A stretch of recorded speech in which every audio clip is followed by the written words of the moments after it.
Welcome back, and now we move on to our segment of cricket. We discuss India versus England, the first test match where England had a resounding victory. To discuss it further in studios, we've been joined by cricket commentator, broadcaster, presenter, our sports expert and fellow anchor, Asif Ahmad.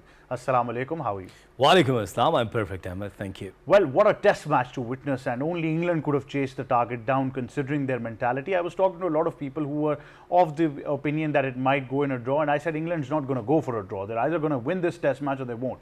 So I think the fact was really open, but how would you analyze this? And then there are a couple of things particularly which we will be discussing one by one. Well, Ahmed, first of all, congratulations to England. The way they played remarkable cricket, and everybody is appreciating their thoughts, their thinking, that how they're approaching towards 371 target. Their batting was composed. Ben Duckett, it was an extraordinary form, and the way he played, absolutely brilliant. So the problems with the Indian, of course, their fast bowling attack. When we talk about Jasprit Bumrah, if Jasprit Bumrah is not performing well for India, not taking wickets, then India definitely in trouble. And this is what happened, because Siraj and Bumrah, both of them, they're that the crucial players for the Indian, and then the big problem that India have given too much opportunities to the batters. They've dropped 8 catches. It's an important thing that when we talk about test cricket, you'd have to take 20 wickets. And if you're giving chances regularly to the players like Ben Duckett and then, of course, Ollie Pope, and both of them, they have scored centuries. So I think that was the missing chance for the India. Even Stuart Broad said in the post-match conversation, he said that it was an astonishing thing for me that India once again giving a chance to the England to chase 371. Do you remember 3 years before, England had chased 378 at Birmingham. Edgbaston, yes. Edgbaston. And what happened there? The same thing, that the India were not up to the mark with their fielding. India were not up to the mark with their bowling. So this time, once again, when Jasprit Bumrah didn't bowl well, didn't take wickets, and India was in trouble. Now, two things, Ahmed, that when we see that there is no Virat Kohli, there is no Ashwin in the tail order, that India tail order in the first innings, they made only 40 runs, 334 6, and then 371 all out, 471 all out. And same in the second innings. That what does it mean that India is in trouble without a proper all-rounder? Yes, they have Shardul Thakur, but he's same like our Rana, Fahim Ashraf Rana, that if you see his bowling figures, if you see his batting figures, most likely they're same. One question I would like to ask you and your point of view, that why they do not bring Hardik Pandya.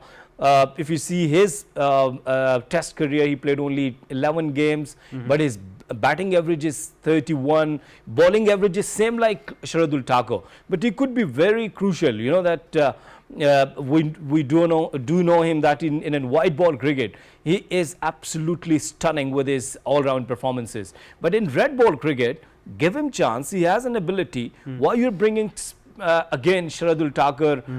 He used to bowl with 128, 130. I think with Gautam Gambhir now, things are not as, people in India would want them to be very hunky-dory. They're not going in a very positive trajectory, to be honest. There's a lot of blame on the selection policy. There's a lot of blame on certain players who have not been selected based on merit and how they would have fit into the team. And I like I said, we need to discuss this one by one. I think the first question that comes to my mind when I see this entire test match, and over the course of a couple of days that I have followed this regularly, is the serious crisis right now. It's too early to say this, but what I see happening is Asif Ahmad, lack of leadership in the Indian cricket team at the moment. I think they could have gone with somebody like Rishabh Pant, KL Rahul. Bumrah, I understand he would have been a very successful captain, but he doesn't have a longevity on his side at the moment with injury prones, and how long can he continue for? But I just don't see, there was a big void. We had been saying this, that even when Rohit Sharma was the captain, Virat Kohli was into the team, that they've not worked on the next future captain for India. I just don't see that happening at the moment. Well, I think it's an important thing, but Shubman Gill, the way he showed his skills as a skipper, you know that when there was Rohit Sharma, and of course that they have another option, that was Jasprit Bumrah. Jasprit Bumrah led in couple of games in Australia, and he was absolutely brilliant with his decisions and captaincy skills.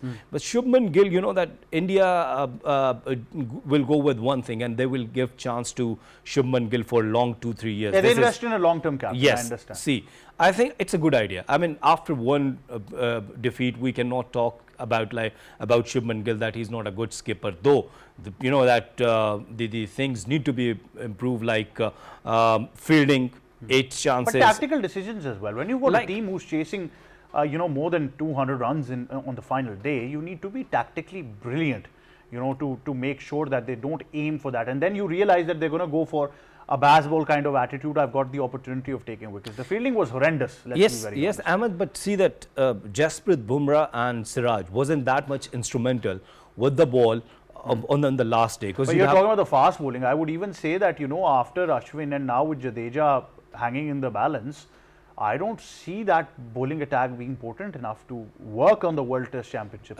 Right before this test, we were praising Indian bowling squad, because see, they have Jasprit Bumrah, Siraj, and of course Jadeja. So who was praising? I didn't praise. I categorically said I'm talking about myself. So you were praising. Yeah, because see, on the other side, Chris Wokes and Kears, they bowled really well. And when we talk about their line length and especially taking wickets on a crucial moment. And once again, that Ben Stokes, he is a very, very experienced captain. They have Joe Root, of course, and they're playing on their home soil. So they've taken all the advantages. But England have the same problem. After Stuart Broad and Anderson, that void is very difficult to fill. I don't see this English bowling lineup potent enough, and my concern is the Ashes at the moment, to go into the Ashes and trouble Australia. I don't see that happening. Of course, you cannot replace obviously, Jimmy and Stuart Broad.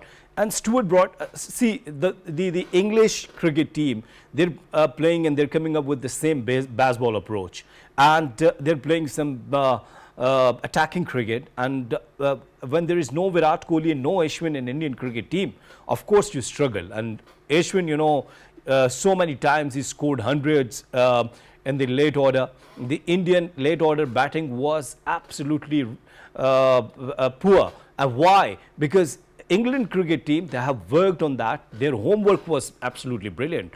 We should give them numbers. Their think tank, they were working properly there. They do have Shardul Thakur. Shardul Thakur, once again, is not impressive with the bat or ball. And same when we talk about Jadeja.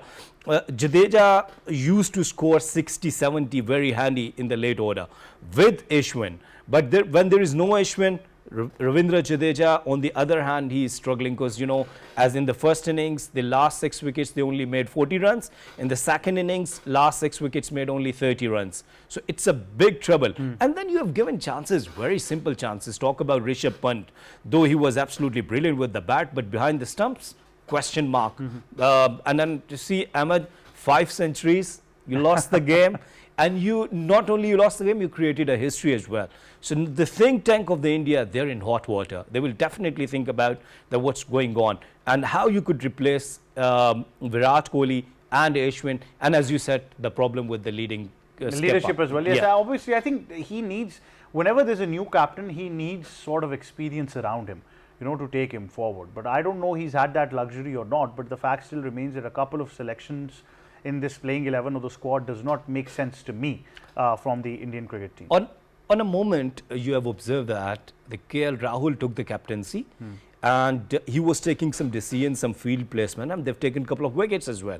So I think Shubman Gill should sit with the senior players like Jasprit Bumrah, KL Rahul is there, even Rishabh Pant is there, and ask some questions. And in his captaincy, the youngster like Yashvi Jaiswal scored century, playing so well. He was absolutely brilliant. If you talk about his batting skills, if you talk about his temperament, each and everything was perfect. The only problem was that the Indian cricket team didn't realize that they had given so much chances to the players like Ben Duckett and to the players like Ollie Pop. And see, Joe Root is absolutely brilliant. When we talk about his batting class, is a top-notch batter. He's in the Fab Four. So Indian cricket team now in the pressure in the second test will be starting on the 2nd July. I think they will have to take some more decisions Either they will bring Kuldeep Yadav on the place of Jadeja, or I think Kuldeep Yadav could be a good choice. I think he's a necessary choice. Yes. I would believe he's a necessary choice. You always need one X factor in your playing 11 to take you through a test match. And I think that's going to be very, very important. Well, absolutely, and I'll go definitely with the Kuldeep Yadav. But who will fill Ashwin? Who will fill Ashwin's 80-70 runs in the tail, and who will come up in the middle order and play like Virat Kohli? Still a question mark. Only time will tell, but Yes. thank you very much, K. Asif Ahmad, for analysing this with us. And I think the second test match is going to be of even more interest, but I expect England to dominate once again, this time more convincing attitude than what they have done in the first match. Things don't look good for them going into the future. Jofra Archer, once again, there are news that he might be injured. He was playing the county season. So things for England as far as their bowling is concerned in the future, and even with the spin department as well, they've gone with Shoaib Bashir, but doesn't seem to be that successful as of yet. It's going to take some time for them to develop a potent bowling attack, because the next 2 years of the World Test Championship cycle, England really want to play their final in England. Now it's been, I think, 3 occasions they've not been able to do that, so they'll be a bit gutted of not playing a final on their own home soil. So I think that is the case. But once again, before we go, we will give you the insight into the Pakistan women's football team as well, as we just highlighted that they're going to be participating in the Asian qualifiers with a lot of talented players, and of course Aksa being one of them as well, who's part of the Pakistan team, a British or of course Pakistani player who's had exceptional performances on the league circuit throughout the world, and once again a lot of experience coming to the Pakistan women's team as well. That wraps up Sports Extra. Thank you very much for joining us. From me and the entire team, it's goodbye for now.